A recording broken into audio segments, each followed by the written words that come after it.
ദൈവനാമത്തിന് മഹത്വം ഉണ്ടായിരിക്കട്ടെ. ധ്യാനചിന്തയ്ക്ക് ആധാരമായി തിരഞ്ഞെടുത്തിരിക്കുന്ന വേദഭാഗം വിശുദ്ധ മത്തായിയുടെ സുവിശേഷം 25 അധ്യായം 14 മുതൽ 46 വരെയുള്ള വാക്യങ്ങൾ. മത്തായി 25:14 മുതൽ 46 വരെ. ധ്യാന വിഷയം: വിശ്വസ്തതയും ഉത്തരവാദിത്വവും ന്യായവിധിയും. വിശ്വസ്തതയും ഉത്തരവാദിത്വവും ന്യായവിധിയും. മത്തായിയുടെ സുവിശേഷം 25 അധ്യായത്തിൽ യേശു ക്രിസ്തു തന്റെ ശിഷ്യന്മാർക്ക് അവസാനമായി നൽകുന്ന ഉപദേശങ്ങളെയാണ് കാണുവാനായിട്ട് സാധിക്കുന്നത്. ഒലിവുമലയിൽ ഇരുന്ന് തന്റെ ശിഷ്യന്മാർക്ക് യേശു കർത്താവ് ഉപമയിലൂടെ വ്യത്യസ്തമായ ചില ബോധ്യപ്പെടുത്തലുകൾ നൽകുന്നു. താലന്തുകളുടെ ഉപമയിലൂടെയും ആടുകളെയും കോലാടുകളെയും വേർതിരിക്കുന്ന ന്യായവിധിയുടെ ഉപമയിലൂടെയും. എന്താണ് ഈ ഉപമ ഇന്ന് നമുക്ക് നൽകുന്ന സന്ദേശം? ദൈവം നമുക്ക് ഏൽപ്പിച്ചു തന്നിട്ടുള്ള താലന്തുകളോടുള്ള വിശ്വസ്തതയും അതിന്റെ അടിസ്ഥാനത്തിൽ നമുക്ക് ലഭിക്കുന്ന പ്രതിഫലത്തെക്കുറിച്ചുമാണ്. ദൈവരാജ്യത്തിൽ പ്രവേശിക്കുവാൻ കേവലം അറിവോ ആത്മീക അവകാശവാദങ്ങളോ മതിയാകുകയില്ല. മറിച്ച് വിശ്വസ്തതയുള്ള ജീവിതവും പ്രവൃത്തിയിലും വാക്കിലും പ്രതിഫലിക്കുന്ന വിശ്വസ്തയും മറ്റുള്ളവരോടുള്ള സ്നേഹവും കരുണയും ഇവയാണ് പ്രധാനമെന്ന് ഈ വേദഭാഗം നമ്മെ ഓർപ്പിക്കുന്നു. ഈ ഭാഗത്തെ മുൻനിർത്തി 2 ചിന്തകൾ പങ്കുവയ്ക്കുവാൻ അത്രേ ആഗ്രഹിക്കുന്നത്. ഒന്നാമതായി, വിശ്വസ്തതയുടെ പരീക്ഷ. വിശ്വസ്തതയുടെ പരീക്ഷ. ഒരു മനുഷ്യൻ പരദേശത്തേക്ക് പോകുമ്പോൾ ദാസന്മാരെ വിളിച്ച് തന്റെ സമ്പത്ത് അവരെ ഏൽപ്പിക്കുന്നു. അത് യജമാനനും ദാസന്മാരും തമ്മിലുള്ള വിശ്വസ്തതയെ കുറിക്കുന്നു. ഓരോരുത്തർക്ക് അവരവരുടെ പ്രാപ്തി പോലെ കൊടുത്ത് യാത്ര പുറപ്പെടുന്ന ഒരു യജമാനൻ. ഈ യജമാനിൽ നാം ദൈവമുഖം കാണുന്നു. അവിടെ ദൈവത്തിന്റെ നീതിയും ജ്ഞാനവും വെളിപ്പെടുന്നു. ദൈവരാജ്യത്തിൽ ഒരു പ്രാപ്തിയും ഒരു കഴിവുമില്ലാത്തവരായി ആരും തന്നെയില്ല. ദൈവം എല്ലാവർക്കും വ്യത്യസ്തമായ പല പല താലന്തുകളോടുകൂടിയാണ് ഈ ഭൂമിയിലേക്ക് അയച്ചിരിക്കുന്നത്. അത് എത്രമാത്രം വിശ്വാസത്തോടെയാണ് നാം വിനിയോഗിക്കുന്നത് എന്നതിലാണ് നാം ശ്രദ്ധ കൊടുക്കേണ്ടുന്നത്. ഇവിടെ നമുക്ക് എന്ത് താലന്ത് കിട്ടി എന്നല്ല, നമുക്ക് കിട്ടിയ താലന്ത് കൊണ്ട് നാം എന്ത് നേടി.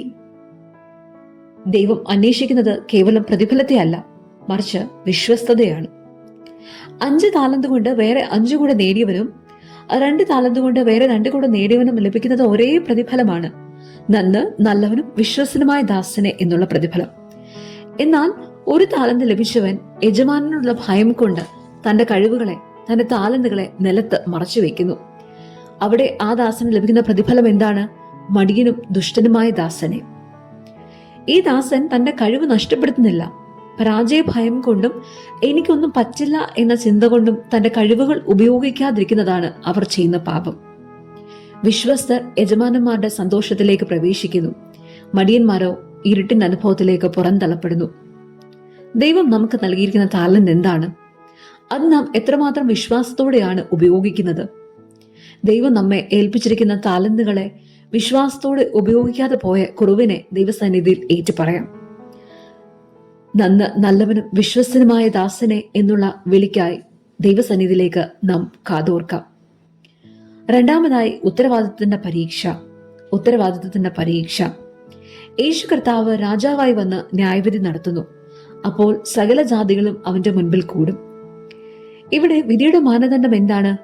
നീ എത്ര പ്രാർത്ഥിച്ചു എന്നല്ല, നീ എത്ര പള്ളിയിൽ പോയി എന്നല്ലതല്ല, എത്ര പ്രസംഗം കേട്ടു എന്നുമല്ല. നീ വിശക്കുന്നവനോട്, നീ ദാഹിക്കുന്നവനോട്, നീ ഒറ്റപ്പെടുന്നവരോട് എങ്ങനെ ഇടപെട്ടു എന്നുള്ളതാണ്. എന്റെ ഈ ഏറ്റവും ചെറിയ സഹോദരന്മാരിൽ ഒരുത്തൻ നിങ്ങൾ ചെയ്തിടത്തോളം എല്ലാം എനിക്ക് ചെയ്തു. യേശു രക്ഷകനായി മാത്രമല്ല, ന്യായവിധി നടത്തുന്ന കർത്താവായും രാജാവായും വരുന്നു. സ്നേഹത്തിന്റെ അഭാവം നിത്യനഷ്ടത്തിലേക്ക് നമ്മെ കൊണ്ടെത്തിക്കുന്നു. യഥാർത്ഥ വിശ്വാസം സ്നേഹത്തിലൂടെ പ്രവർത്തിക്കുന്നതാണ്. മറ്റുള്ളവരോടുള്ള നമ്മുടെ സമീപനത്തിലൂടെയാണ് യേശുവിനോടുള്ള നമ്മുടെ ബന്ധം വെളിപ്പെടുന്നത്. ഇവിടെ നീതിമാന്മാർ ചോദിക്കുന്നു, കർത്താവെ, ഞങ്ങൾ എപ്പോഴാണ് നിന്നെ കണ്ടത്? വാക്യം 37. അവർ കണക്കുകൂട്ടിയല്ല സ്നേഹിക്കുന്നത്, സ്വാഭാവികമായി സ്നേഹിക്കുന്നു. അതാണ് യഥാർത്ഥ വിശ്വാസത്തിന്റെ അടയാളം.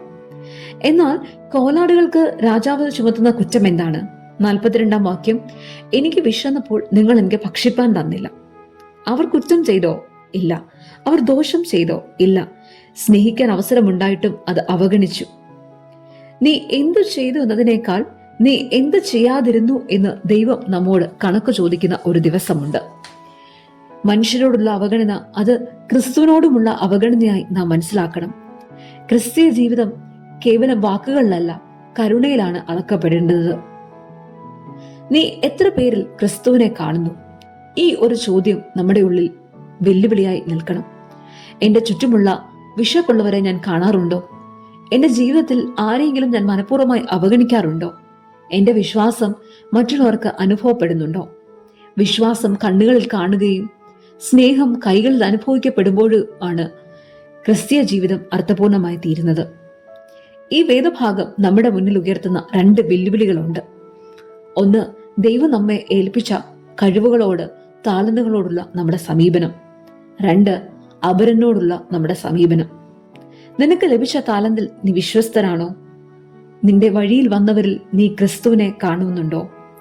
ഭയത്തെ വിട്ട് ദൈവം നൽകിയ കഴിവുകൾ വിശ്വാസത്തോട് ഉപയോഗിക്കുവാൻ, വഴിയരികിലെ മനുഷ്യരിൽ ക്രിസ്തുവിനെ തിരിച്ചറിയുവാൻ, വാക്കുകളിലല്ല ജീവിതത്തിലൂടെ വിശ്വാസം പകർന്നു നൽകുവാൻ ദൈവം നമ്മെ സഹായിക്കും. കരുണയില്ലാത്ത വിശ്വാസം അപൂർവമാണ്. സ്നേഹത്തിലൂടെ പ്രവർത്തിക്കുന്ന വിശ്വാസമാണ് ദൈവത്തിന് പ്രസാദകരം. നിത്യജീവൻ പ്രതീക്ഷിക്കുന്ന ഓരോ വിശ്വാസിയും ദിനംപ്രതി മറ്റുള്ളവരോട് കാണിക്കുന്ന സ്നേഹത്തിലൂടെയാണ് ആ പ്രതീക്ഷ തെളിയേണ്ടുന്നത്.